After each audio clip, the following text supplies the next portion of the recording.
जय गजानन माऊली। आज आपण पंढरपूरमध्ये आहे। श्री संत शेगावीचे गजानन महाराज त्यांच्या मठामध्ये आहे आणि इथली जे शिस्त आहे ते शिस्त एक नंबर आहे। हे जर शिस्त आपण आपल्या जीवनामध्ये लावली, जे आपण शेगावच्या मठामध्ये किंवा पंढरपूरच्या शेगावच्या मठामध्ये येऊन जे इथं 2 दिवस आपण जे त्यांच्या नियम अटीचे पालन करतो, हे जर आपल्या जीवनामध्ये आपण केले तर आपलं जीवन चांगलं होईल।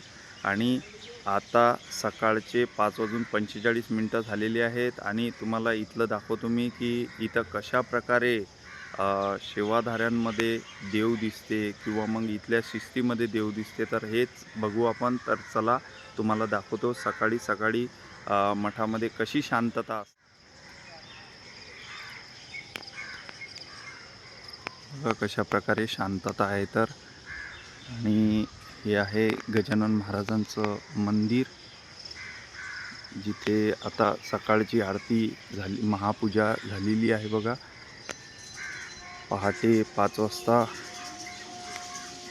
या चार्टवर पूर्ण दिलेला आहे आणि पहाटे 5:15 ते 6 वाजेपर्यंत काकडा राहतो आणि पहाटे 6:15 ते 7:15 श्रीचा अभिषेक व पूजा राहते। बघू शकता नियमावली पूर्ण इथे दिलेली आहे। आणि आता बघू आपण श्रींचं दर्शन करू।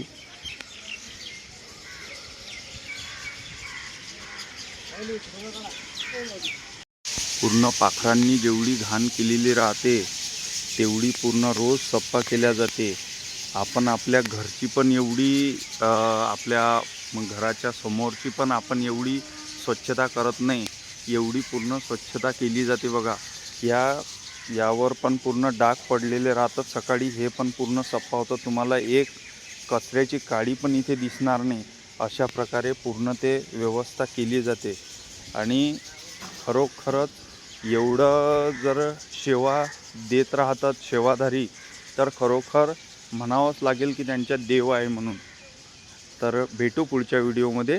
नमस्कार। तर व्हिडिओ आवडला असेल तर लाईक करा, शेअर करा। धन्यवाद।